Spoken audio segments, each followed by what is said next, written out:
अप्राप्त परिस्थिति की हर समय इच्छा करता है। ये बहुत गंभीर बात है। प्रायः साधकों के मन में यही उलझने लगी रहती है। अब हमारी भी रही। जो परिस्थितियां उनको मिली हैं, उन परिस्थितियों का तो सदुपयोग न करे। वो सोचे कि ऐसा हो जाए तो मैं जो है खूब साधन करूंगा, ऐसा मन में एक भ्रम पाल के रखता है। तो तब क्या होता है कि जब ये भ्रम पालता है कि ऐसा होगा तो साधन करूंगा, तो वर्तमान उसका बर्बाद हो जाता है। वर्तमान में उसकी जो शक्ति है साधना में लगती नहीं पूरी, क्योंकि ऐसा होगा तो करूंगा। अच्छा होगा कि नहीं इसमें भी कोई निश्चितता नहीं। वैसा जैसा चाहेगा वैसा हो जाएगा, इसमें कोई निश्चितता नहीं। अच्छा हो भी जाए तो और एक चीज की कामना करेगा वो, नहीं ये ठीक नहीं, ऐसा होगा तब करूंगा। तो सबसे बड़ी भूल होती है। और वो वर्तमान का उपयोग नहीं करता है। वर्तमान का उपयोग किए बिना उसका अतीत और भविष्य दोनों जो है बर्बाद हो जाते। आप लोग विचार करो, ऐसा है कि नहीं? जैसे जिसको जहां पर जैसी परिस्थिति मिली उसका सदुपयोग उन्होंने किया, तो आगे तो बढ़ा ना साधन में। प्राप्त परिस्थिति का दुरुपयोग इसी को कहते हैं। वर्तमान का उपयोग नहीं करेगा। हमको अभी जो मिला हुआ है इसका हम सही से उपयोग कर रहे हैं, भविष्य भी सुधरेगा, और जो वर्तमान का उपयोग करेंगे तो अतीत भी सुधरेगा। नहीं उसमें कोई ना ठीक है, लेकिन ये नहीं, अरे भाई ये नहीं वो नहीं, वो हर जगह बनी रहेगी भाई। इसका नाम ही संसार है, क्यों अनिल जी? इसका नाम ही संसार है। मन में ये समाधान करके अब क्या होता है, जैसे सुबह जागृत होना है तो वो मन में कोई ना कोई जड़पना, आज तो तबीयत ठीक नहीं। अब कल क्या है कि उत्सव था ना, थोड़ा देरी से सोए थे। अब तीसरा आ गया कि पानी आ गया। देखो एक के बाद एक लगा रहता है कि नहीं लगा रहता है। अब तीसरा है कि ये क्या करे, पानी आ गया, ये एक बहाना मिल गया, ये पानी निकल जाए तब जो खूब साधना मिल जाएगी। अच्छा पानी निकल जाएगा तो बारिश हो जाएगी। उसके बाद जो सर्दी आ गई, सर्दी में जो साधन बन नहीं पाता है। तो कुछ ना कुछ तो ये प्रकृति में होती रहेगी ना। मनुष्य को क्या सावधानी रखनी चाहिए कि इन सब चीजों को ज्यादा ना देखे, जैसे मौका मिला और जितना मिला उसका लाभ लेते रहे। कैसे? जैसे अब हमारे ऊपर तो पानी नहीं चढ़ा, नहीं यहाँ तो बैठने की जगह है, पानी चढ़ जाएगा तो दूसरा कोई उपाय सोचा जाएगा नहीं। तो ये मनुष्य में, साधकों में प्राय एक दिक्कत होती ही है सबको। भविष्य की कल्पना करके वो वर्तमान को हाथ से धो देते हैं। महाराज जी कहते थे साधक सोचता है कि अभी थोड़ा समय नहीं मिलता है, समय मिलेगा तो खूब भजन करूंगा। तो महाराज जी कहते थे ऐसा कि अभी जितना समय मिलता है उतना भजन करो, हम तुमको पूरा नहीं करते। जब पूरा समय मिलेगा तो पूरा करना और करना। ये किस लिए कहते थे? अभी जितना मिलता है उतना करो। तो ये उसी बात को कहते थे, तुम वर्तमान में जितना करने की तुम्हारे में क्षमता है उसको कर ही नहीं रहे हो और भविष्य के सोच रहे हो। भविष्य तो करने का तो बहाना होता है, लेकिन करने का मन है नहीं। हाँ छोटी छोटी बातें लेकिन लाभकारी बहुत है। हाँ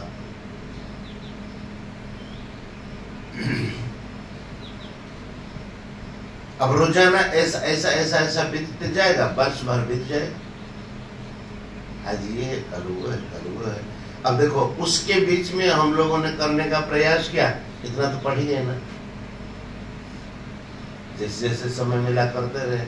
तो इस तरीके से सबको सोचना चाहिए। हमको ऐसा मिलेगा, रात दिन समय मिलेगा, रात दिन पढ़ेंगे, ठीक है, अभी थोड़ा मिला है, थोड़ा पढ़ते, थोड़ा पढ़ो, ये है।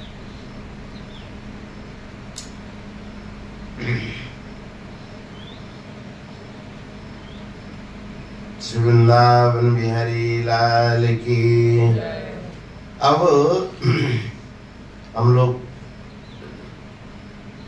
श्री रामचरितमानस का करते हैं पाठ। रावण से मंदोदरी कह रही है, विश्वरूप रघुवंशमणि करहु बचन विश्वासु लोक कल्पना वेद कर अंग अंग प्रतिजासु। 14वां है दोहा, लड़का कान। तो मंदोदरी कहती हैं कि हे नाथ, आप मेरी बात को सुने। श्री राम जी विश्व रूप है, और विश्व रूप का मतलब ये विराट रूप जो है, विराट विश्व भगवान का ही रूप है।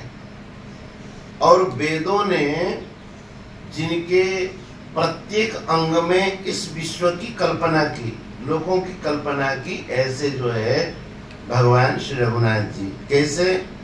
पद पाताल शीश अज धामा अपर लोक अंग अंग विश्रामा भ्रुकुटि विलास भयंकर काला नयन दिवाकर कच घन माला। भागवत में जो बताते हैं 3रे स्कंद में है कि पाताल एतस्य ही पादमूलम, वो पूरा का पूरा यहाँ पर वर्णन करते हैं कि पद पाताल जो भगवान हैं उनके विश्व रूप में पाताल ही उनके चरण हैं। और शीश अज धामा, भगवान का जो शीर्ष में है, शीश है, वह ब्रह्मलोक की ही सिर है। माने पाताल से लेकर के ब्रह्मलोक, पाद तल से लेकर के मस्तक तक, और बीच के जो सारे के सारे लोग है भगवान के अंगों में, विभिन्न अंगों पर स्थित हैं। भ्रुकुटि विशाल भयंकर काला, ये भयंकर काल जो है, भ्रुकुटि का विलास, विशाल नहीं विलास, भ्रुकुटि विलास भयंकर काला, भ्रुकुटि का जो विलास है, संचालन है, वो भयंकर काल ही है। नयन दिवाकर कच घनमाला, ये जो नेत्र हैं भगवान के, सूर्य है, सूर्य ही भगवान के नेत्र हैं। और बादलों का जो समूह है ये भगवान के बाल हैं। जासुग्राण अश्विनी कुमारा निशि और दिवस निमेष अपारा श्रवण दिशा दस वेद बखानी मारुत श्वास निगम निजवानी। अश्विनी कुमार इनके नासिका है, जासुग्राण अश्विनी कुमारा। और दिन और रात्रि जो है इनका पलक झपकना है। निशि और दिवस निमेष अपारा। श्रवण दिशा दस वेद बखानी, 10 दिशाएं जो है भगवान के श्रवण है, ऐसा वेद कहते हैं। ये कान है भगवान के। मारुत श्वास निगम निजवानी, और जो वायु है, श्वास है, वेद ही उनकी वाणी है।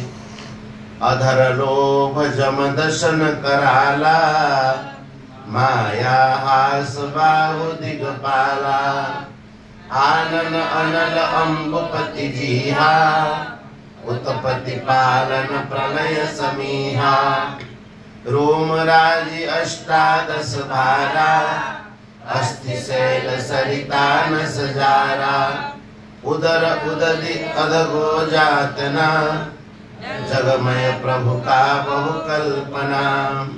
लोभी भगवान का अधरोष्ठ है, अधर लोभ।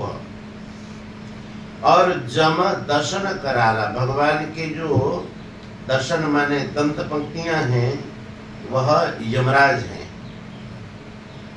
भगवान ने इसलिए कहा ना कि सब कुछ चबाते जा रहे थे गीता जी में, बोले ये सब बचेंगे नहीं।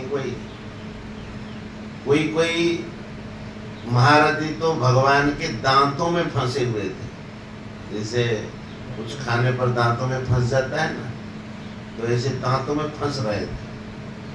भगवान ने कहा मयि वेते निहता पूर्वमेव निमित्त मात्रम भव सव्यसाची। अर्जुन के मन में था कि अब जीतेंगे तो ये निश्चित था ही, लेकिन कभी कभी संदेह आ जाए, तो भगवान ने कहा कि ये मयेव निहता, मेरे द्वारा ये सब समाप्त किए जा चुके, तुमको निमित्त बन जाओ और यश ले लो।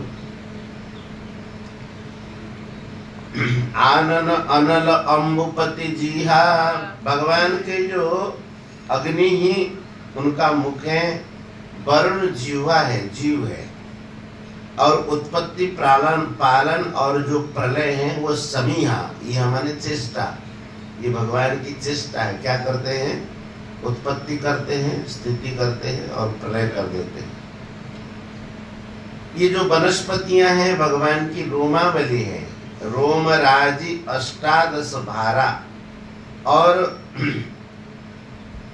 पर्वत जो है इनके अस्थियां हैं, अस्थि शैल, और सरिता नसजारा, नदियां जो है नसों का उनका भंडार है, जाल है, विस्तार है। उदर उदधि, भगवान का जो पेट है वो समुद्र है, और अधगो जातना, और नरक जो नीचे की जो इंद्रियां हैं, नरक की जातना। जगमय प्रभु का बहु कल्पना, ये जगमय प्रभु है, और कितनी कल्पना जल्पना की जाए, यही समझो कि संपूर्ण विश्व ब्रह्मांड भगवान का ही स्वरूप है। अहंकार शिव बुद्धि अज मन शशि चित्त महान, मनुजवास सचराचर रूप राम भगवान। अस विचारि सुनि प्राणपति, प्रभु सन भयर बिहाय। प्रीति करहु रघुवीर पद, मम अहि बात न जाय। अहंकार शिव बुद्धि अज, शिव भगवान का अहंकार है, और ब्रह्मा बुद्धि है, अज और मन शशि, मन जो है चंद्रमा है, और चित्त विष्णु ही चित्त है। मनुज वास सचराचर, चराचर सब कुछ, ये मनुज वास सचराचर रूप राम भगवान, चराचर रूप भगवान श्री राम ने ही ये मनुष्य के रूप में निवास करके विविध प्रकार की लीलाएं कर रहे हैं। ऐसा विचार करके हे प्राणनाथ, आप उनके साथ वैर विरोध छोड़ करके और उन्हीं के ही चरणों में प्रीति भाव रखिए, जिससे क्या होगा कि मेरी अही बात न जाए, मेरा सुहाग न उजड़ जाए। इसीलिए उनके साथ द्वेष नहीं करना चाहिए। क्यों? कि अरे आप अभी तो उनके अंगों में हैं, आप जान नहीं पाते हैं, आप राक्षस उनसे भिन्न थोड़े ही हैं, ये भी उन्हीं के अंग में है। इसलिए इस बात को जान करके बैर विरोध छोड़ दीजिए। बिहसा नारी वचन सुनिकाना, अहो मोह महिमा बलवाना। नारी स्वभाव सत्य सब काई, अवगुण आठ सदा उर रही। मंदोदरी की बात सुनकर के ठहाका मार करके रावण हंसने लगा। कहा कि देखो मोह के कारण कितना ज्ञान आ जाता है मंदोदरी में। ये रावण कह ओह मोह महिमा बलवाना। अब मंदोदरी क्या गलत बात कह रही थी? विश्वरूप जो भगवान तो है, जगन निवास, चराचर जगत जिनमें निवास करे, लेकिन ये कह रहा मोह के कारण भी ज्ञान आ जाता है। यो मोह महिमा बलवाना, मोह की महिमा जो है बहुत ज्यादा है, मोह से भी ज्ञान उत्पन्न हो जाता है। अरे क्या बताएं, नारी स्वभाव सत्य सब कही, सब इसलिए तो कहते हैं नारी का स्वभाव है कि उसमें 8 अवगुण सदा निवास करते हैं। क्या? साहस अनृत चपलता माया, भय अविवेक असौच अदाया। बोले ये 8 अवगुण रहते हैं। क्या? साहस, दुस्साहस, अनृत असत्यता, चपलता, माया, मन माया मतलब मोह अज्ञान, और भय अविवेक मूर्खता, और असौच अदाया अपवित्रता और निर्दयता। माताएं जो है दया का रूप कहते हैं, और ऐसा भी कहा जाता है दया भगिनी मूर्ति। बहन और माताएं जो दया की मूर्ति। तो यहाँ कैसे अदाया कहते हैं? अदाया कहने का मतलब है जो उनके ऊपर कोई बात आ जाए। माता बहनों की बात अलग है, वो तो माँ है, लेकिन कोई अगर उनके ऊपर आ जाए तो उस समय उनके भीतर जो पवित्र दया भाव है वो छूट जाता है। बहुत ऐसी घटनाएं नहीं आती है, पति को मार करके उसमें ड्रम में भर दिया। इस तरीके की जब घटना आती है तो वो पता चलता है कि दया कहाँ चली जाती है। ऐसे दया का स्वरूप है। स्वामी जी महाराज कहते थे माताएं जो है अधिक दयावती होती हैं, लेकिन उनके ऊपर आ जाए, जैसे कभी उनका बदनाम होने का हो तो दूसरे को फंसा देगी वहां पर, इसी तरीके का है। तो दूसरी बात ये है कि व्याख्या कौन कर रहा है? रावण कर रहा है। उनकी बात का तो क्या, कोई संत महापुरुष व्याख्या तो कर नहीं रहे हैं, तो वो रावण व्याख्या कर रहा है और पत्नी को दबाने के लिए कर रहा है।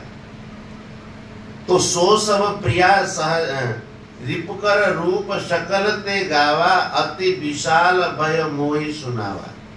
आपने जो ये रिपु का जो बड़ी भारी महिमा आपने जो गाया है, और उनका मुझे भारी भय दिलाया कि ऐसा ऐसा है कि आप सुनो कि चराचर विश्व उनमें है और चराचर मेरे बस में है, तो वो भी मेरे बस में है।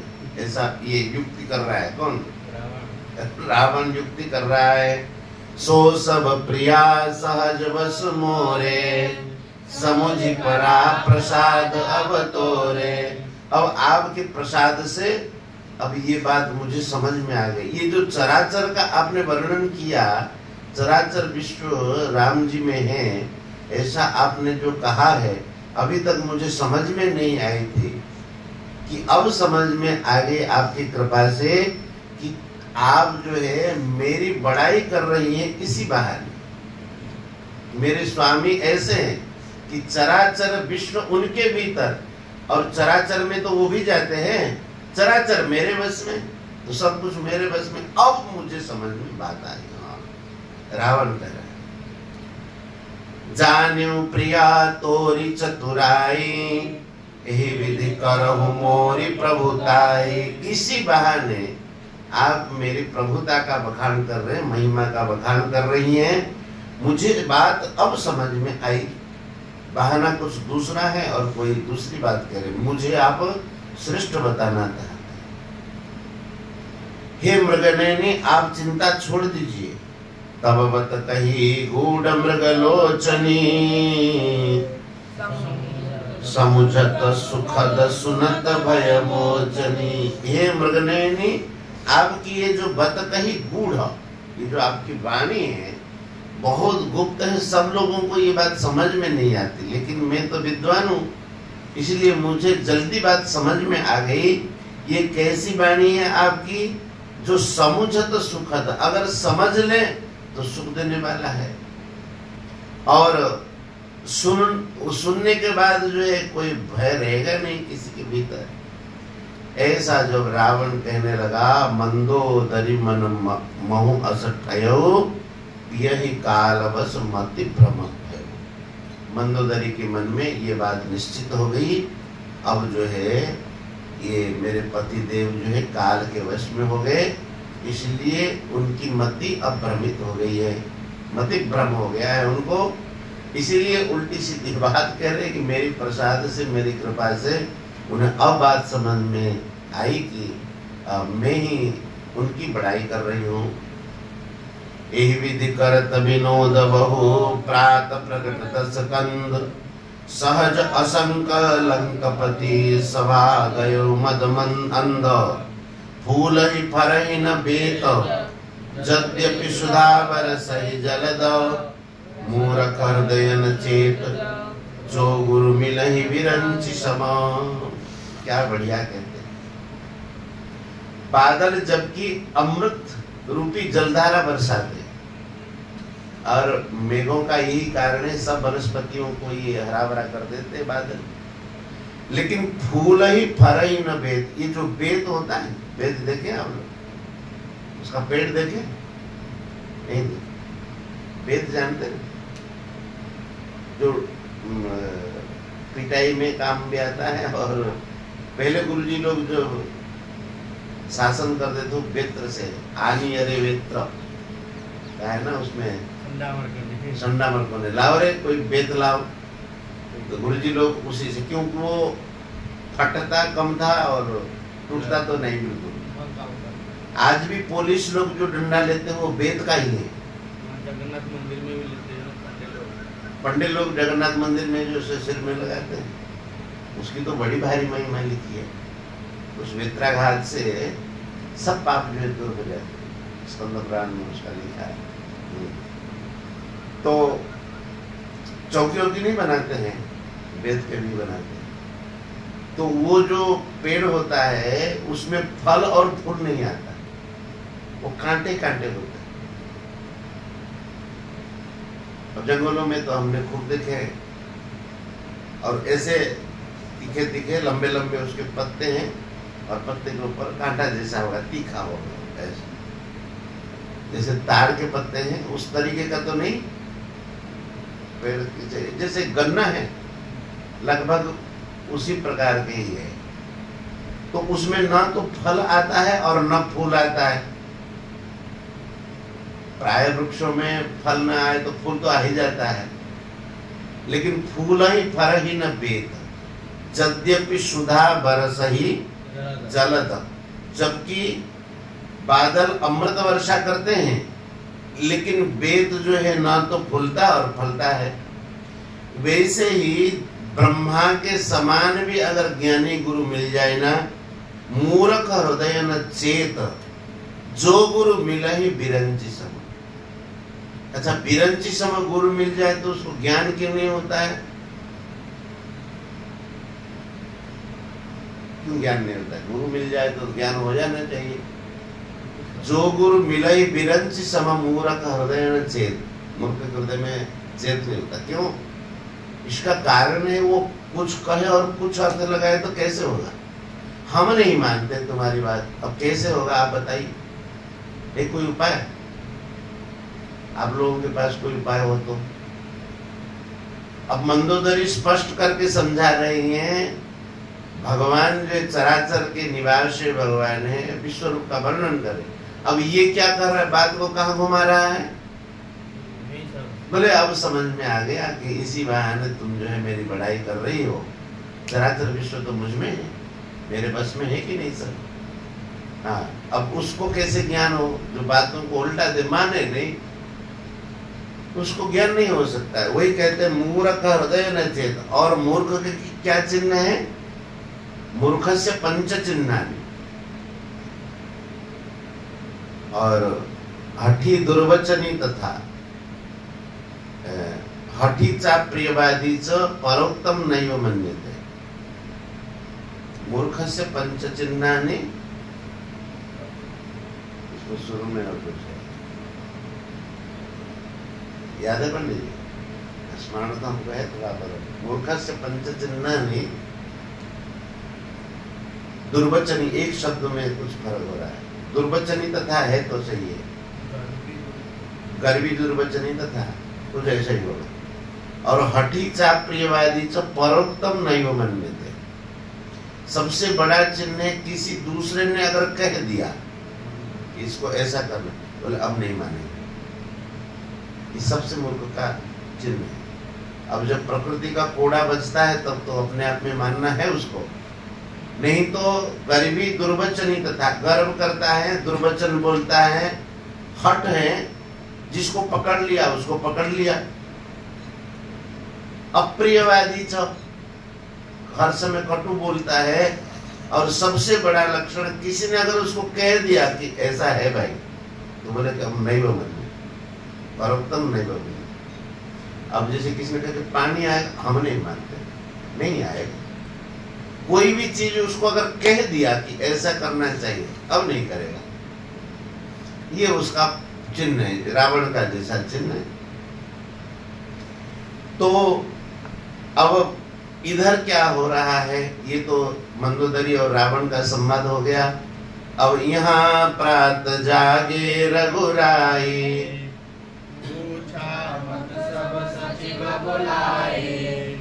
कहो बेगिका करिय उपाय, जामवंत कह पद सिरुनाई, सुनु सर्वज्ञ सकल उरवासी, बुद्धिवर तेज धर्म गुण राशि, मंत्र कहो निज मति अनुसारा, दूत पठाई बाली कुमारा।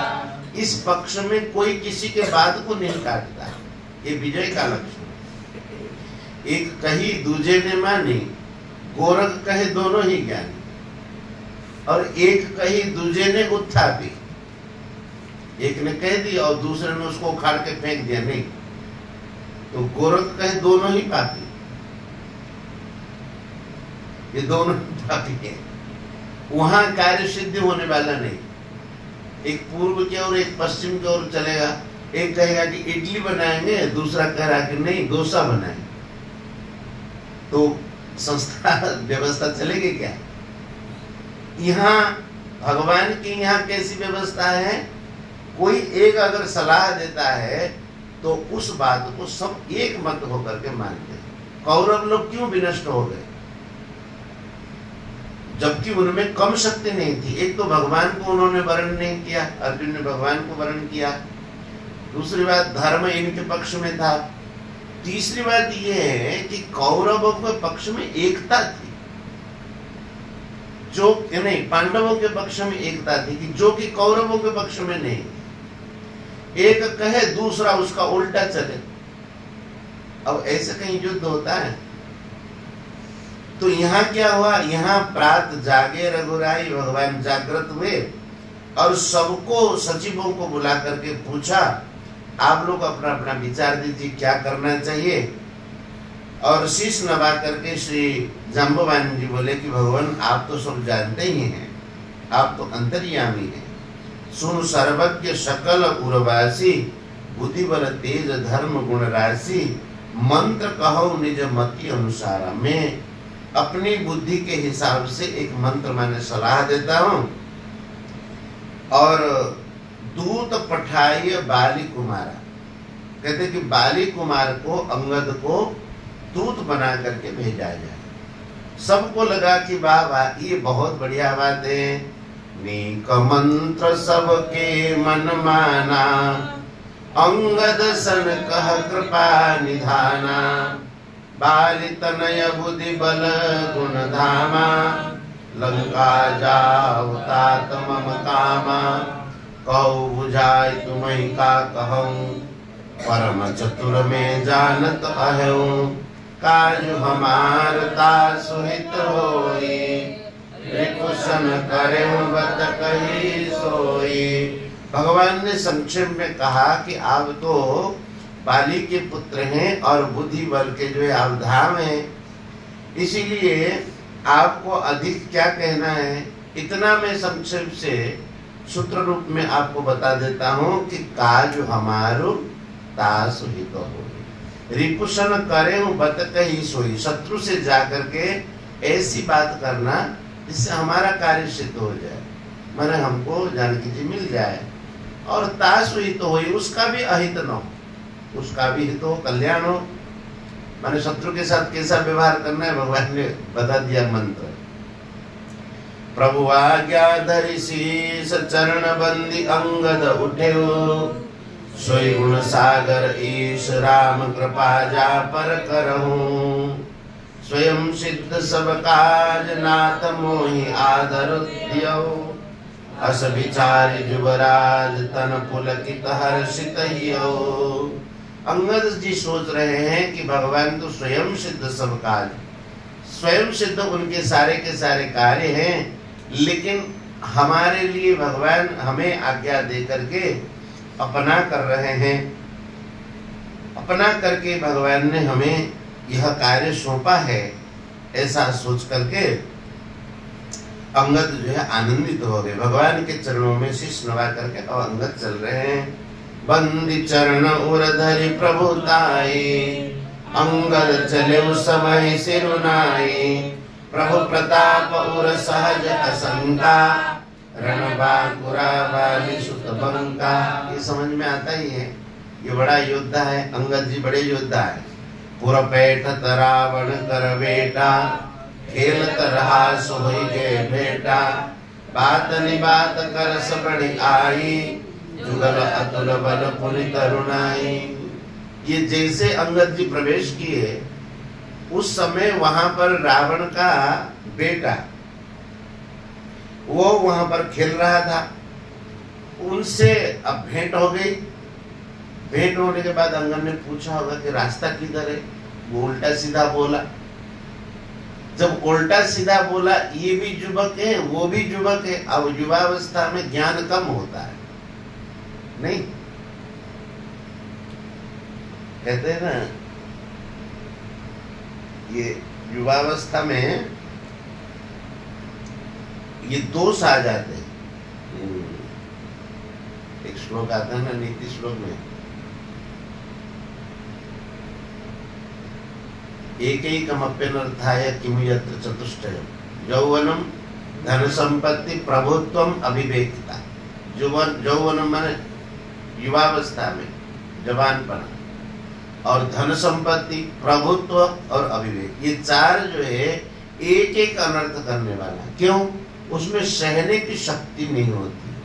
शरीर में जब ताकत आ जाए तो उसमें सहने की शक्ति नहीं। दूसरा किसी ने कह दिया, उसको जाके पीट दिया, ए बंदर कहाँ से आया करके ऐसा अपमान करके पीट दिया है। जवानी है तो उसमें शक्ति नहीं होती। तो आयु जैसे जैसे बढ़ती है उसमें शक्ति आती है तो सहन करने की, क्योंकि वो देखते बहुत है तो उसको ज्ञान हो जाता है। तो बात ही बात करस बढ़ी आई, बात ही बात में जो है झगड़ा हो गया। और जुगल अतुल बल पुनि तरुणाई, अतुल बल वाले हैं और युवावस्था है। अंगद के लिए ये जो रावण का बेटा था, उन्होंने पादप प्रहार किया। अंगद ने कहा कि सबको पैरों से ठुकराना तुम्हारे वंश का ही स्वभाव है क्या?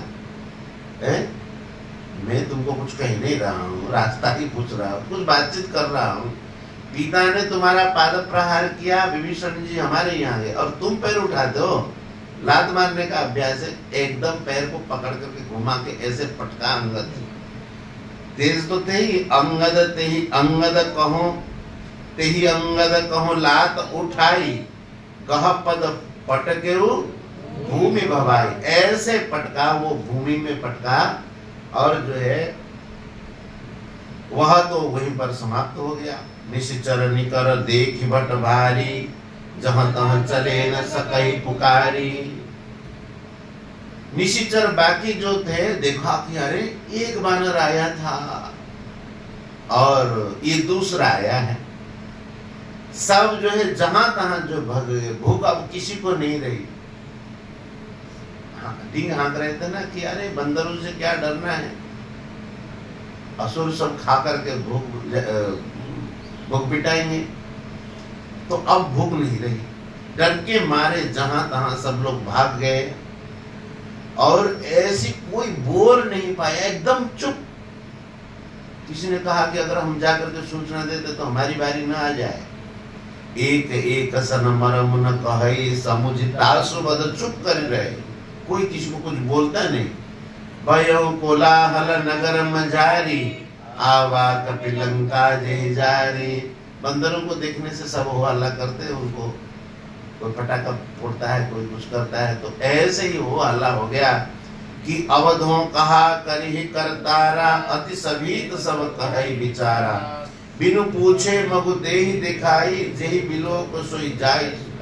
अंगद जी के लिए एक लाभ हुआ कि अब मार्ग पूछना नहीं पड़ता, नहीं तो बार बार पूछे। तो बिनु पूछे मग देहि देखा, इधर इधर सब इधर से जाओ, इधर से जाओ। अंगद ने कहा कि अरे बढ़िया हुआ, एक को पूछा और उसको परम गति प्रदान कर दी, तो अब बिना पूछे ही मार्ग।